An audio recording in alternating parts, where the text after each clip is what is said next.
మనసులోననున్న మర్మమంత ఎరింగి స్థిరము చేసి ఆత్మ తేటపరచి ఘటము నిల్పవలయు ఘనతలింకేటికి విశ్వదాభిరామ వినురవేమ. పద్యం యొక్క వివరణ: మనసు మహాశక్తివంతమైనది, వేగవంతమైనది. సాధన ద్వారా ఆ శక్తిని చేజిక్కించుకొని అంటే మనసుపై ఆధిపత్యం పొందాలి.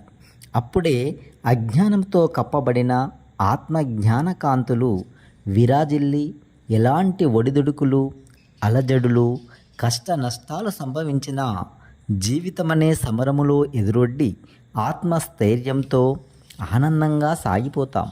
ఇంతకు మించిన ఘనత మనకు ఇంకేముంటుంది ఈ భూమిపై?